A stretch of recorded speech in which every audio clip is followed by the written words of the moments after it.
Hello बच्चों, let's see the question here. Question says that among the following pairs of oxides, in which pair both are reduced by carbon? A. SnO2, MnO2, B.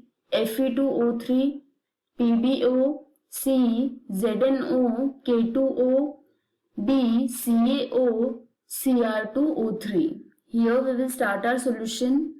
और सबसे पहले इस case में हम start करेंगे with की concept. इस केस के लिए की कॉन्सेप्ट हो जाएगा that carbon can not reduces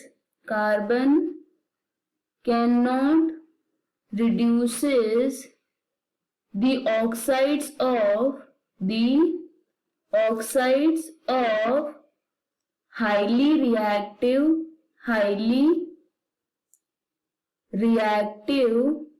metals.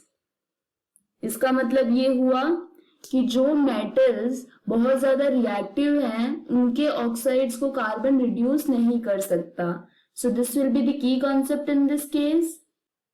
अब हम यहाँ पे नोट डाउन करते हैं oxides that are having metals which are more reactive than carbon. So here we will note down reactivity. So reactivity more than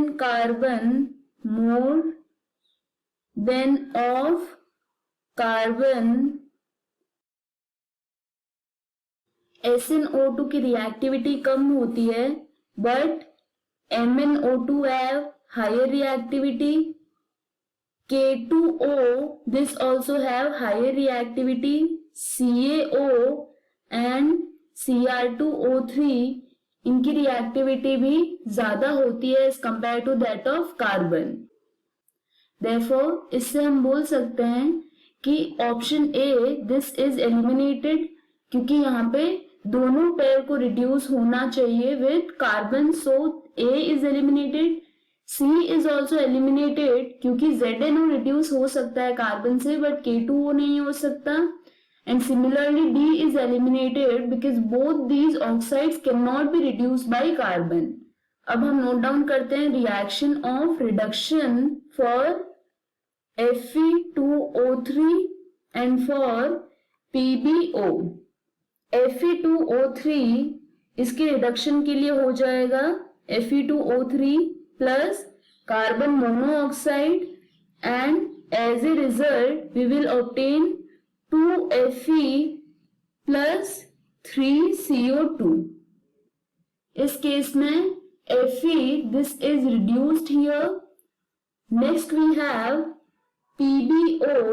So PbO जब carbon के साथ react करेगा so this will reduce to Pb and form CO.